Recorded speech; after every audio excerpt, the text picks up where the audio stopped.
Hello दोस्तों, स्वागत है आपका मेरे यूट्यूब चैनल मेटिकुलर स्टडी पॉइंट पर। मैं बलविंदर सिंह आज वीडियो लेके आया हूँ जो कि है हिंदू न्यूज़ एनालिसिस। सो इसमें जो डेली की न्यूज़ रहा करेंगी वो मैं डेली कवर किया करूँगा। आज 13 जून है। आज से मैं द हिंदू एनालिसिस स्टार्ट कर रहा हूँ। सो आप जुड़े रहिए मेरे चैनल के साथ, सब्सक्राइब कीजिए, लाइक कीजिए और वीडियो शेयर कीजिए। तो चलिए शुरू करते हैं यहाँ पे।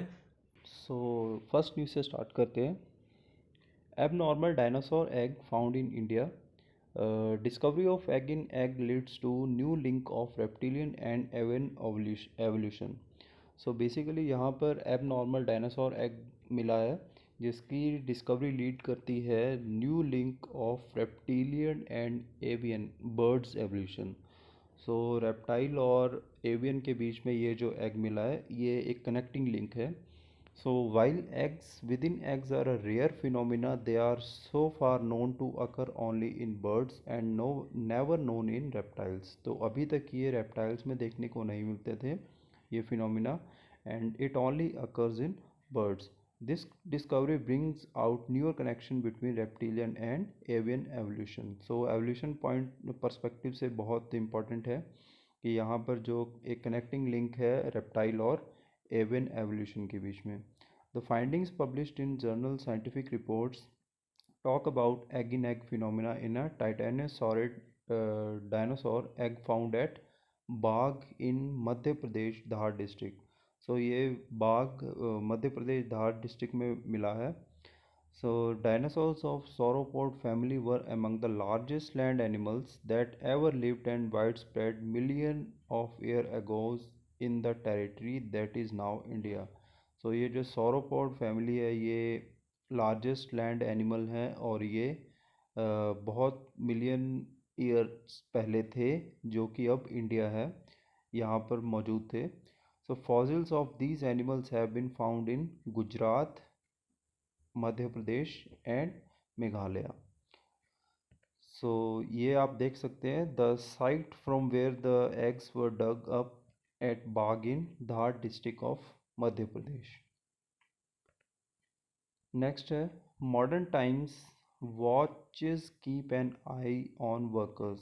सो ये न्यूज़ है चंडीगढ़ एमसी की जिसमें कि उनको वॉचेस दी गई हैं जो उनका टाइम मॉनिटर करती हैं सो दैट कोई परेशानी ना है कि कोई वर्कर अवेलेबल नहीं है, छुट्टी कर लेता था या जो भी है।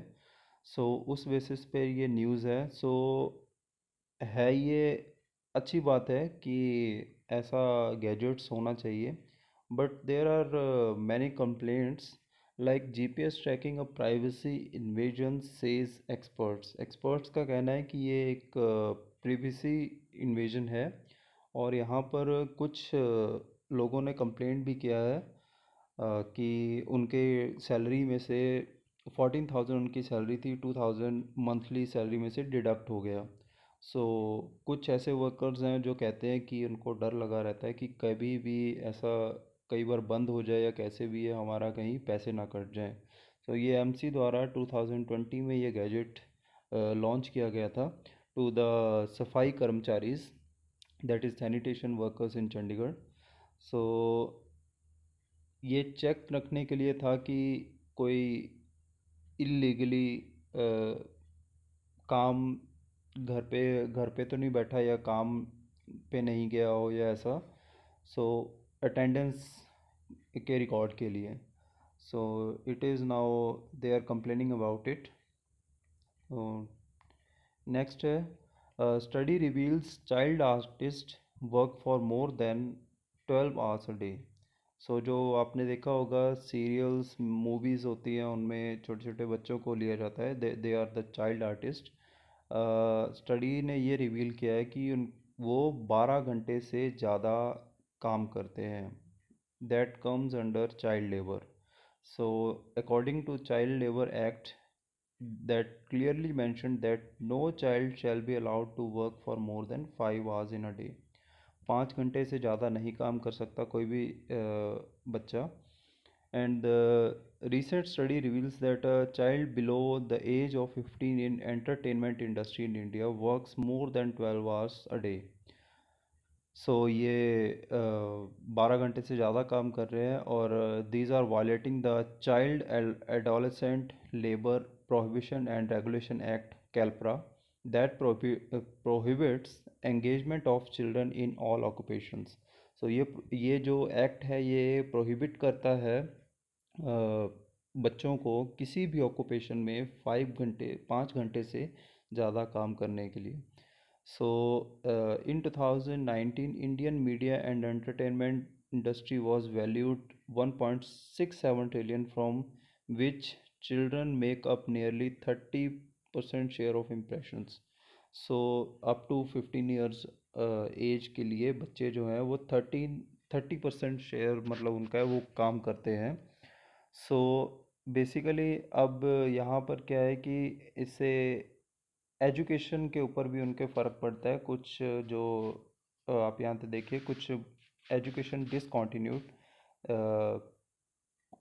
कंप्लेंट्स आई हैं कि पेरेंट्स सोचते हैं कि पढ़ लिख के क्या जॉब करनी है, कमाना ही है, एम्प्लॉयमेंट देखनी है, तो इससे अच्छा अभी वो कमा रहे हैं, so they leave the studies and focus more on work.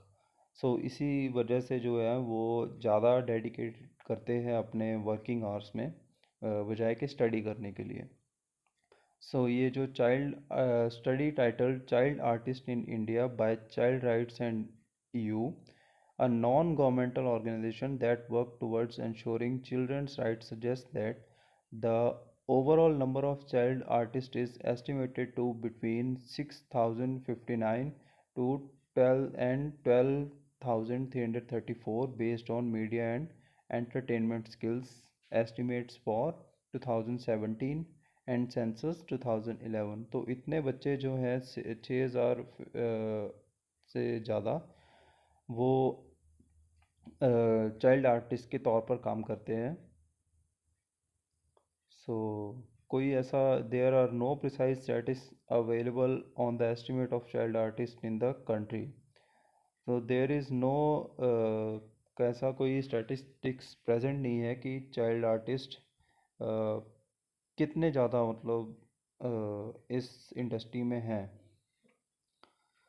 सो यहाँ पे एक और प्रोविज़न है ये जो कैल्प्रा एक्ट है, इसके under at least 20% of the income earn by child from production of event is directly deposited in fixed account deposit account in a national bank in the name of child, which may be credited to him और her attaining majority. जब वो एक as में आ जाएंगे तब तक उनका जो कमाई है वो 20% that is to be deposited in fix deposit account. तो उसके बाद वो उसको निकाल सकते हैं. नेक्स्ट है एनवायरनमेंट इंडेक्स, जो अभी फ़िलहाल ही रिपोर्ट आई थी. India ranked last. सो यहाँ पर जो इंडिया का रैंक रहा है दैट इज़ 180. और जो ये एनवायरनमेंट परफॉर्मेंस इंडेक्स है, this is published by researchers from Yale University and with and Columbia universities. Denmark यहाँ पे जो फर्स्ट रहा है and with overall score of 77.90, while India scored 18.90. The report assesses countries on 40 performance indicators. यहाँ पर 40 performance indicators को देखा जाता है, और इसमें फर्दर ग्रुपिंग है 11 इशू कैटेगरीज. 11 इश्यूज़ को देखकर उनके बेसिस पे ये रिपोर्ट रेडी होती है. So at the core of the report lie 3 policy objective, that is environmental health, ecosystem vitality and climate change. Environment health और इकोसिस्टम के बेस पे और क्लाइमेट चेंज के बेस पे इसको रिपोर्ट को तैयार किया जाता है. So the index country score countries between 0 and 100 from worst to best performance. नीचे से लेके ऊपर तक जो डेनमार्क है 77.90 दैट इज़ फर्स्ट, और India 18.90 that is last. So worst से बेस्ट जीरो और 100 के बीच में रहेगा. A perfect 100 score indicates that the country has achieved an internationally recognized sustainability target or the expert consensus of good performance. So अगर 100 score कोई country achieve कर लेती है तो वो एक बहुत ही इंटरनेशनली रिकॉग्नाइज सस्टेनेबल कंट्री है और उसकी बहुत अच्छी परफॉर्मेंस है. Among the 11 issue categories, India performance was poorest in air quality. India की जो परफॉर्मेंस है वो poorest थी एयर क्वालिटी में. Exposure to heavy metals and quality of biodiversity and habitat and climate change mitigation. So ये आप ranking देख सकते हैं इन पैरामीटर्स में इंडिया की क्या रैंकिंग है. So this is the chart that is climate change mitigation. इसमें जो है 165 आउट ऑफ 180 आया है.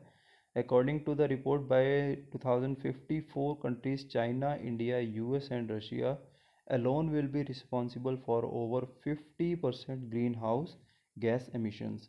तो यहाँ पर 50% गैस emissions के लिए लाइबल होंगी जो कंट्रीज़, वो हैं China, India, US and Russia. So जो सेकंड है that is biodiversity and habitat. 179 rank है आउट ऑफ 180. और ecosystem services, fisheries, acid rain, agriculture, water resources, air quality, sanitation and drinking water, heavy metals and waste management. So ये सारे parameters हैं. इनका ranking भी दिया गया है कि किस पैरामीटर पे क्या रैंकिंग है. सो बेसिकली ये जो ब्लू हैं इनमें ही ज़्यादा एक ऑरेंज है क्लाइमेट चेंज मिटिगेशन में इंडिया का बहुत लो रैंक है, और एक एयर क्वालिटी में, सैनिटेशन एंड ड्रिंकिंग वाटर में, एंड हैवी मेटल में और वेस्ट मैनेजमेंट में. सो ये एनवायरनमेंट परफॉर्मेंस इंडेक्स की रिपोर्ट थी जिसका डाटा आपको थोड़ा आप मेंस के लिए याद रख सकते हैं. सो नेक्स्ट है can't enforce RTE unconditionally on private schools.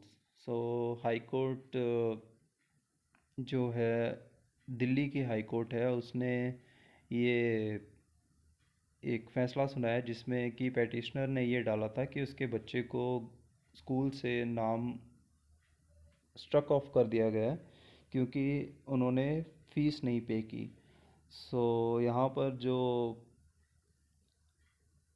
High court के जज हैं उन्होंने ये फ़ैसला दिया है कि हम जो राइट टू एजुकेशन है जो कि 2009 में पास ऑन हुआ था, सो ये हम किसी भी प्राइवेट स्कूल के ऊपर अनकंडीशनली नहीं लगा एनफोर्स कर सकते. सो ये हाई कोर्ट ने बोला है. सो यहाँ पर जो है जो आरटीई एक्ट है ये एनेक्ट हुआ 2009 में to provide for free and compulsory education to all children between all the ages of 6 to 14. So जो 6 to 14 ईयर्स ऑफ एजेस हैं उनमें क्या है कि फ्री एजुकेशन और कंपलसरी एजुकेशन है. So not above that. और इवन ये फैसला भी है कि प्राइवेट स्कूल्स के ऊपर ये फोर्सफुली एनफोर्स नहीं किया जा सकता. ऐसे तो फिर उनका जो उन्होंने ये रिमार्क दिया है कि if the claim of the petitioner were to be allowed, अगर ये अलाउ कर दिया जाता है, it would mean that even private unaided school would not be able to charge any fees even though they have to meet all expenses from their own resources and accretions. So उन्होंने बोला कि अगर ऐसा ये चीज़ लागू कर दी जाती है तो प्राइवेट स्कूलों के ऊपर भी बर्डन पड़ेगा जो कि अपने रिसोर्सेज से अपना सब कुछ मैनेज करेंगे और बेसिकली उनको ये चीज़ दिक्कत आएगी. सो High Court says that petitioner whose name has been struck off the rolls for non-payment of fees is free to take admission in government school. तो उन्होंने आदेश दिए कि आप गवर्नमेंट स्कूल में एडमिशन ले लीजिए अगर आप नहीं आपके अलाउ करता कि आप प्राइवेट स्कूल में पढ़ा सकें. सो ये एक न्यूज़ थी। Right to education very important topic for prelims and even for mains. तो नेक्स्ट है starting a fresh, how women at Tihar jail are upskilling breaking stereotypes. ये एक छोटी सी रिपोर्ट है तिहाड़ जेल में, जहाँ पर वुमेन्स जो है वो अ, बहुत एक अच्छा कुछ वोकेशनल सब्जेक्ट्स वोकेशनल कोर्सेज लेके या काउंसलिंग सेशंस लेके अपने जो स्किल्स हैं उनको इम्प्रूव कर रहे हैं, और कुछ वुमेन्स बहुत अच्छा उसमें काम कर रही हैं। So jail number 6 is helping women inmates fight trauma and prepare for a better future through vocational courses and counselling sessions. So जो जेल नंबर 6 है उसमें जो वुमेन इनमेट्स हैं, जेल इनमेट्स, वो अपने जो एक ट्रॉमा है, लाइक कि क्यों जेल में है या कैसा सज़ा काटना पड़ रहा है, जो भी है उसको फाइट करना, और इवन जब वो बाहर जाएंगे जेल से, या एक अपना अच्छा फ्यूचर लेकर यहाँ से जाएं, जो रिहैबिलिटेशन वर्क है उनके ऊपर किया जा रहा है। बहुत अच्छा एक इनिशिएटिव है।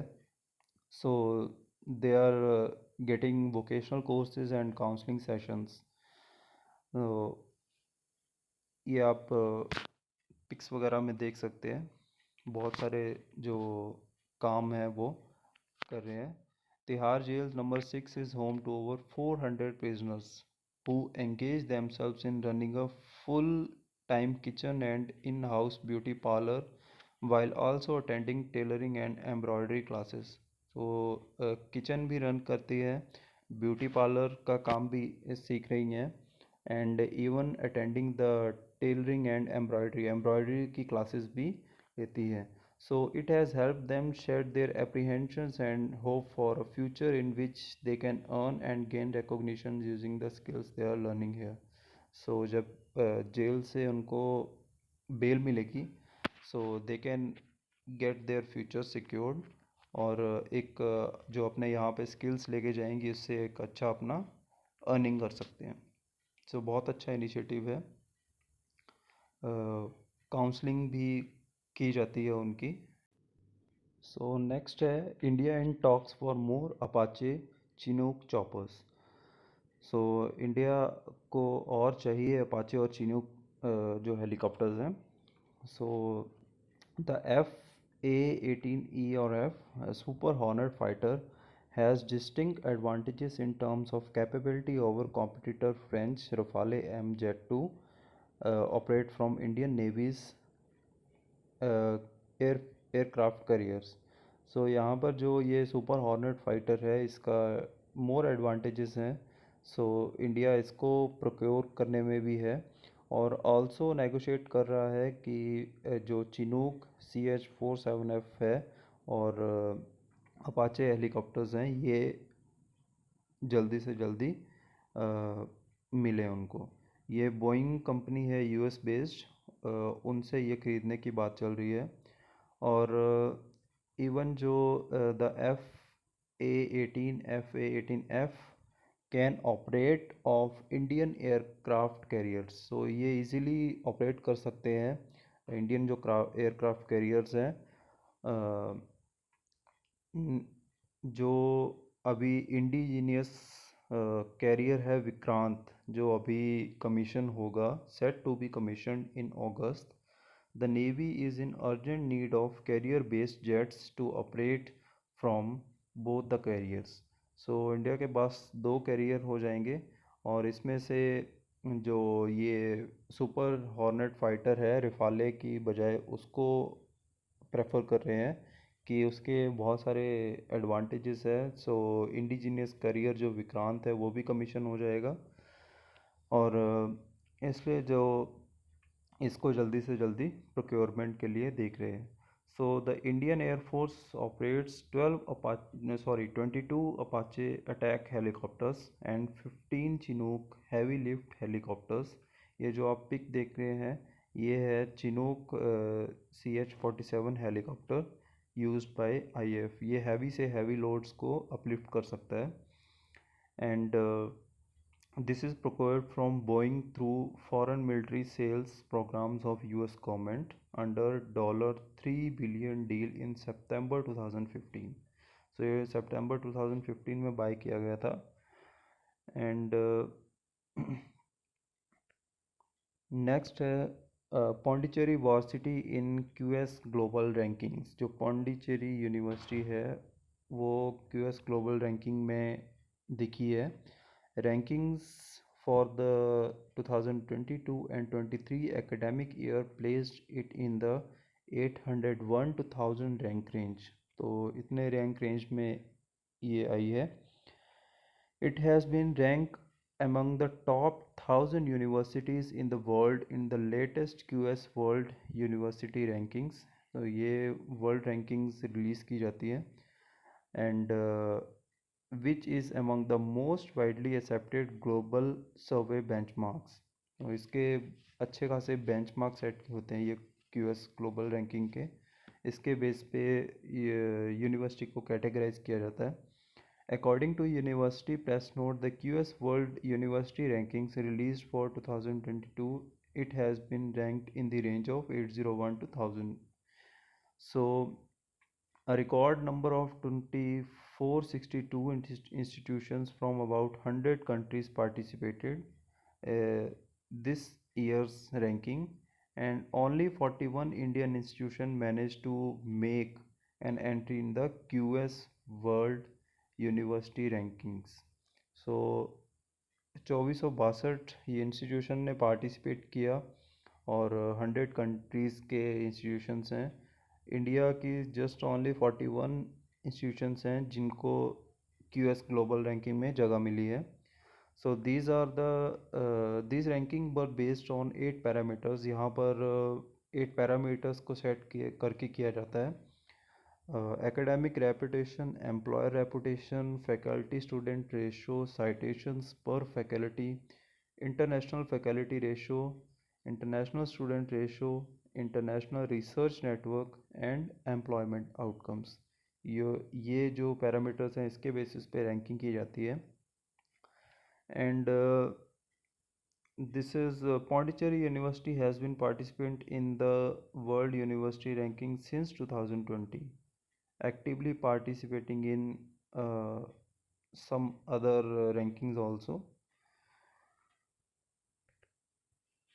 So next news है new advisory on type 1 diabetes.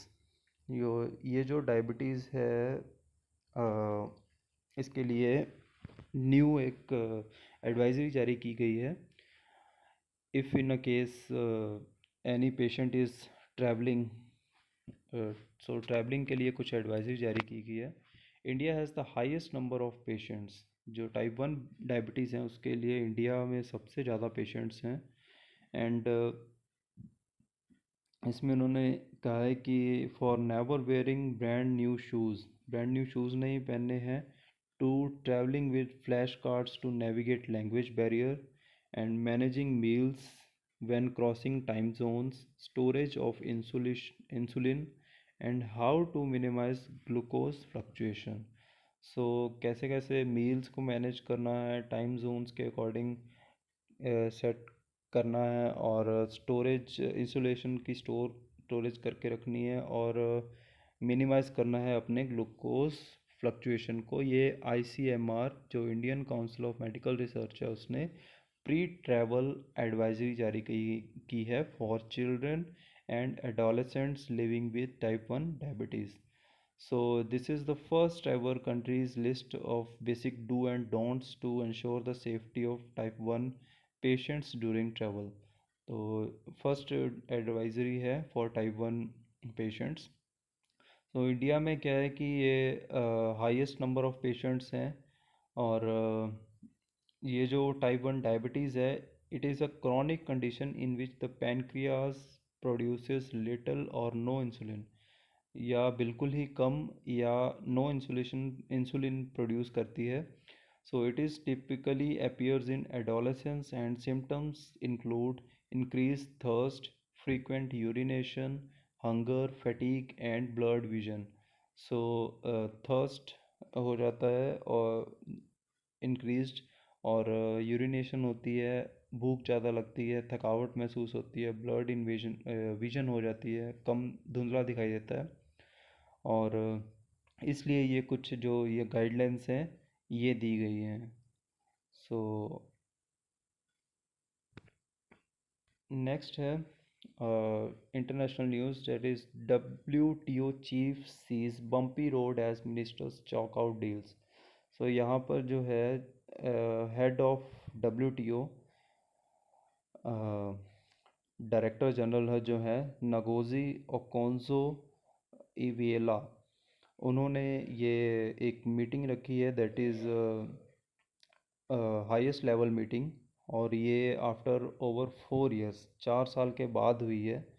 सो वो कुछ बता रहे हैं कि ये थोड़ा जैसे फूड क्राइसिस चल रहा है, और भी कुछ जैसे US Ukraine sorry Russia Ukraine war है, उसके अकॉर्डिंग जो war driven food crisis and fertiliser shortage on the agenda. तो ये जो फूड क्राइसिस और फर्टिलाइज़र शॉर्टेज है वो एजेंडा में इन्होंने लिया है। एंड आफ्टर 4 इयर्स ये मीटिंग कंडक्ट हुई है। एंड जो इश्यूज हैं they are pandemic preparedness, food insecurity against the backdrop of Russia's Ukrainian war, and over fishing of world seize on the agenda. Over fishing, ये Russia Ukraine war और जो pandemic preparedness है उनके बारे में इसमें चर्चा हुई है। So minister will consider whether to commit to lifting और easing export restrictions on food to help alleviate pressures on countries. So basically जो वॉर है उसके कारण जो फूड शॉर्टेज बहुत हो गई है, क्योंकि यूक्रेन और रशिया ऐसे हैं जो नंबर 1 और नंबर 2 पोजीशन पे थे फॉर वीट एक्सपोर्ट। और इन इनकी वॉर की वजह से जो यूरोप में पोर्ट्स हैं वो ब्लॉक कर दिए गए थे, और that impeded the export of grains. So यहाँ पर उसमें काफ़ी रुकावट आई है जो वीट है। So these were the talking points in the WTO meeting. Next है रशिया स्ट्राइक्स यूक्रेन डिपोट।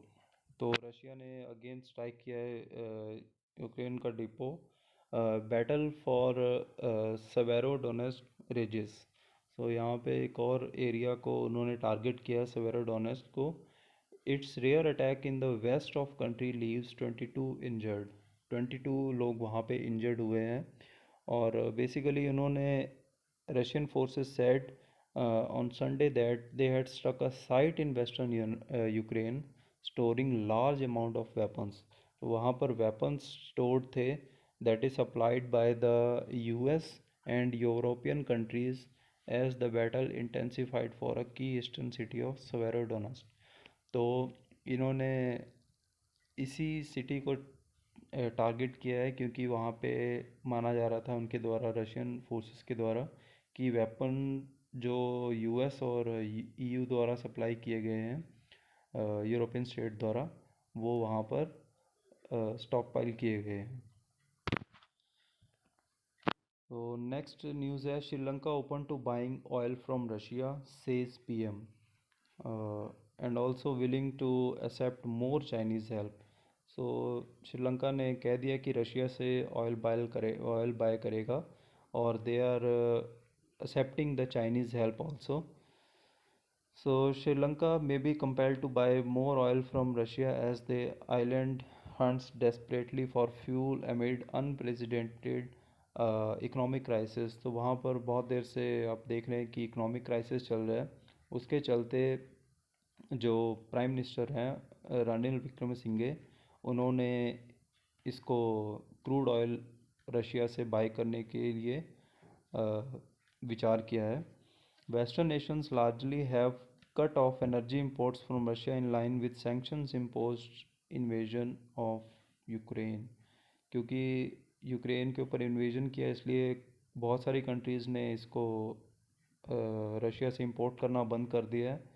लेकिन दे आर श्रीलंका भी इकोनॉमिक क्राइसिस से जूझ रहा है, तो इसलिए वो चाइना की हेल्प भी लेना चाहते हैं और इवन रशिया से भी इंपोर्ट करना चाहते हैं। So Sri Lanka has amassed $51 billion in foreign डेब्ट। तो $51 बिलियन श्रीलंका के ऊपर अभी कर्जा है, but has suspended repayment of nearly 7 billion due this year. So ये 7 बिलियन जो इस दिस ईयर ड्यू थे, उसको अभी फ़िलहाल के लिए रोका गया, अभी नहीं पे किया उन्होंने, क्योंकि वहाँ पे बहुत ज़बरदस्त इकोनॉमिक क्राइसिस चल रहा है। सो ये था मेरा आज का न्यूज़ सेशन। यहाँ पर न्यूज़ जो है, मेन इम्पॉर्टेंट जो न्यूज़ है मैंने यहाँ पर कवर कर दिया है। सो आप प्लीज़ जुड़े रहिए मेरे चैनल मेटिकुलर स्टडी पॉइंट पर, और सब्सक्राइब कर लीजिए चैनल, और please share the video. I will update the news on daily basis. Thank you so much.